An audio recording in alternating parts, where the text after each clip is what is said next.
Playing Survivor in Dead by Daylight feels like being thrown into a horror movie, except you're the main character and the killer's doing everything in their power to make sure you don't make it to the sequel. Today we're going over everything you need to know to not only survive, but become the kind of survivor killers hate facing. And with that, I hope you enjoy. Although Dead by Daylight has an in-game tutorial, it does a poor job of teaching you the game. However, completing it rewards you with 100,000 blood points, which you can use to acquire your first perks and get a head start before you begin playing against actual players.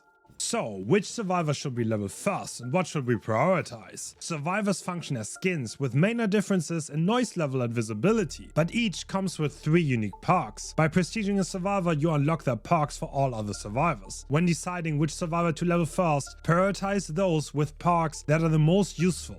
I recommend leveling Mac first, as she has 2 very strong perks that are extremely helpful early on: Sprint Burst and Adrenaline. In the first blood war, prioritize taking perks first, and then look for strong blood point offerings or useful items like medkits. Deja Vu, We'll Make It and Kindred are excellent beginner perks. If you see any of them in the blood web, make sure to take them. Now that we know which survivor to level up, let's go over the core mechanics that every survivor should understand before jumping into their first match. Dead by Daylight is a 1v4 asymmetrical game where the killer's goal is to eliminate all 4 survivors by hooking them 3 times each. Meanwhile, survivors must complete 5 out of 7 available generators to power the exit gates and escape the trial. One of the most important mechanics to understand is camera control. There are significant differences in how survivors and killers are controlled. Survivors have a third-person camera, which provides several advantages. It allows you to look over small obstacles to spot the killer and peek around corners without actually having to expose yourself. Your first instinct might be to just move forward and steer using the mouse or right joystick, but this is a bad habit that limits your awareness. Freeing your camera to look around and track both your surroundings and the killer movements is crucial for survival, even if it feels awkward at first. Utilize looking to the side as much as possible, as it makes it easier to see both in front and behind you. The earlier you develop this habit, the more natural it will feel over time.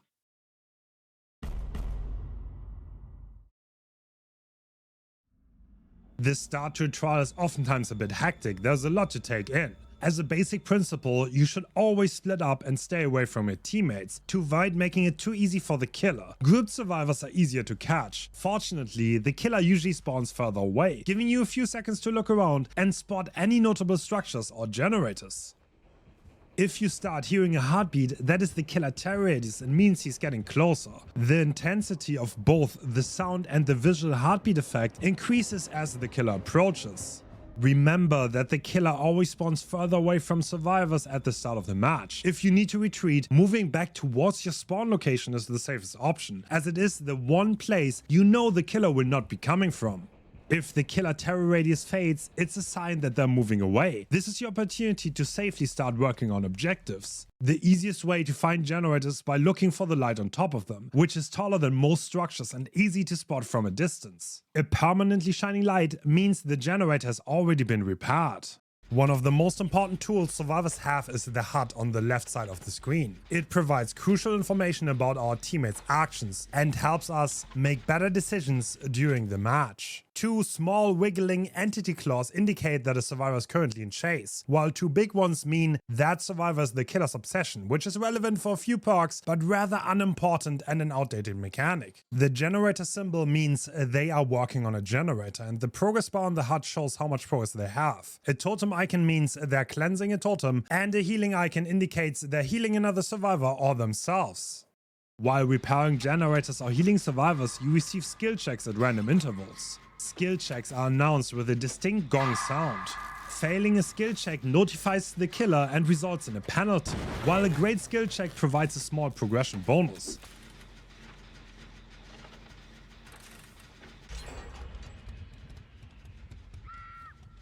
Our teammate has been downed and is being carried to the hook, which means I have a window of opportunity to prepare for the hook rescue.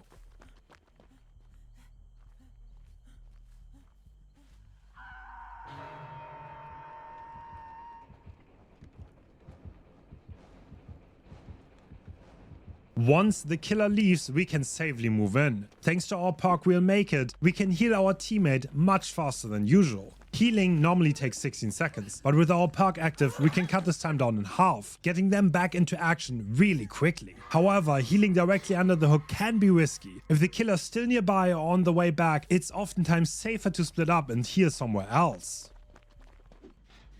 When the killer spots you, your goal is to buy as much time as possible for your teammates to finish generators. Let's break down how to extend chase effectively. The killer spotted us, it's time for the chase. Try to stay calm and avoid panicking. There are several strategies we can use to slow the killer down even when being chased. But before we jump into the chase, let's go over some basics real quick. First and foremost, maintaining distance is crucial. Killers take time to catch up, but even if the killer is really close to you, there are tools to further delay them. Survivors have a smaller hitbox than the killer, allowing them to navigate obstacles more efficiently. This is why looping is such a powerful way to stall the killer and buy time for your teammates. One of the most vital tools to delay the killers are pallets. They can be found across the map in most structures and tiles. Dropping a pallet on the killer leads to a stun, which locks them in an animation. While this can be a great tool to get some extra distance, playing for it too much can be risky, as the killer cannot run into the pallet and respect it or prematurely launch into it to get a sneaky hit on you.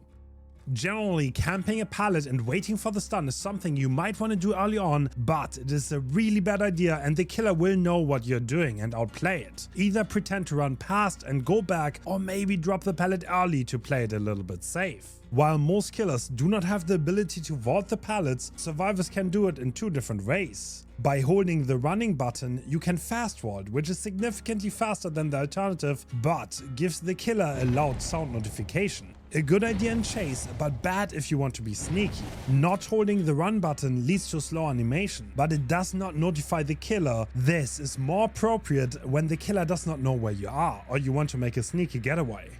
The second most valuable tool to delay the killer are windows. Unlike pallets, windows cannot be destroyed, making them a reliable escape option that can be used almost infinitely.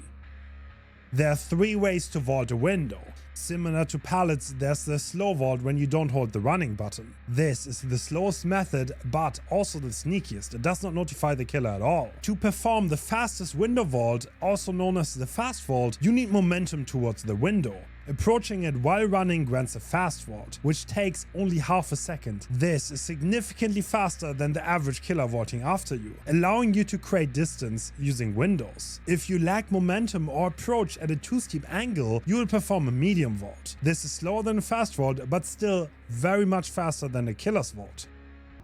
Back to our chase. The chase starts at Killer Shack, a strong structure for survivors with a window and a pallet that spawns on almost every map. In front of the killer is a red stain which points in the direction he's looking. This can be a great tool to track him and chase and know when he's about to turn a corner. We vault the window twice, a third one would block the window for 30 seconds, but we decide to drop the pallet instead.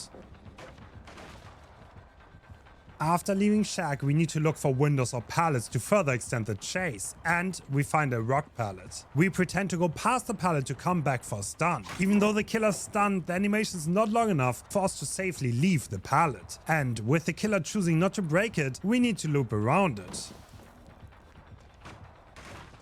After the pallet is broken, we sadly run into an area with no resources. Now we are getting hit for the first time. After getting injured, we get a speed boost and distance, which is crucial to use correctly. Make sure to not give the killer any chance to cut you off. Most maps have a big building that tends to have strong pallets or windows around them. Running to them is oftentimes a good idea.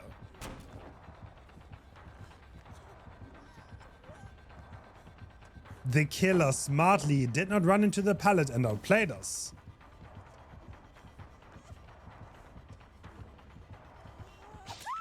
He put us in the dying state and now wants to carry us to the hook. While on the shoulder we can hit wiggle skill checks to make him struggle a bit more and earn some blood points.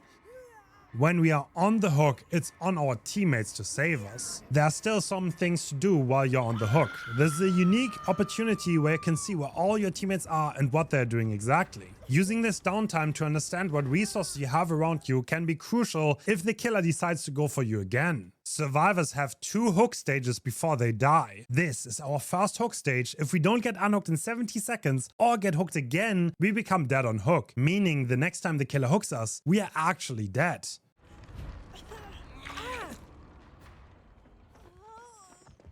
After getting unhooked by our teammate, the trapper hits us while we still have our endurance, putting us into the deep wound state. In this state, we have a mending bar which goes down if we're not running. To get out of it, we have to mend for a few seconds.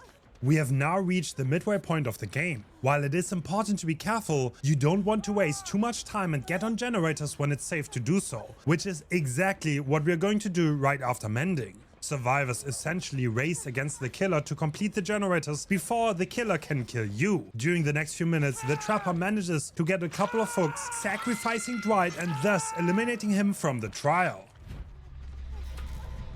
We almost got the last generator repaired, but the trapper barely interrupted us.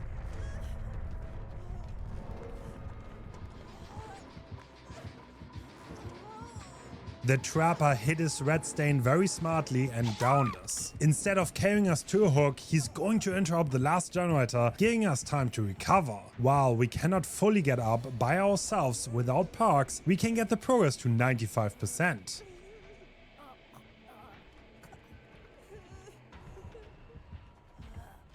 Being under a pallet gives our teammate the opportunity to drop the pallet onto the killer after the animation is completed, saving us from their grasp with the pallet's done.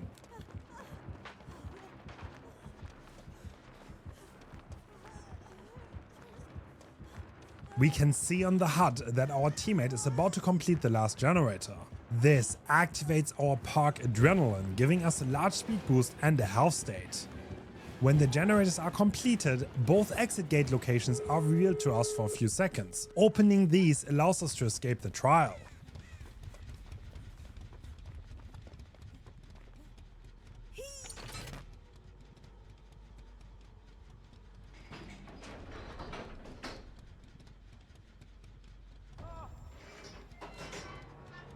We could have left after opening the exit gate, but maybe we can save our friend Jake. The killer has a perk that only activates when the generators are completed. Hex, no one escapes death, allows the trapper to instantly down full health survivors with his basic attack. This is a Hex totem perk. These are killer perks with strong effects that are linked to a Hex totem on the map. On the right side of our screen, it shows the cast icon, which shows that we're under effect of a Hex totem. Every map has 5 totems, and one of them is lit right now, which we will need to find if we want to save our friend Jake. No one escapes death reveals itself if we are close to the totem. Getting rid of it takes a few seconds.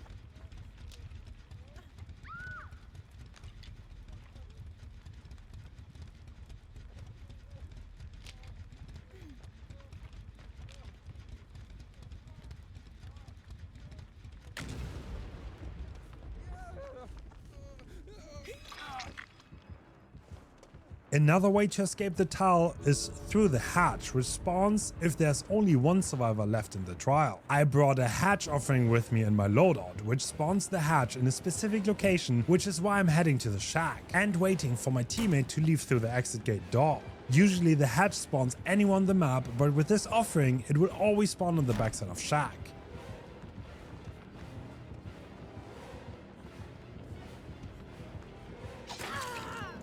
And with that, we got our first escape. And this covers the basics of Dead by Daylight. I hope you enjoyed this video. See you next time.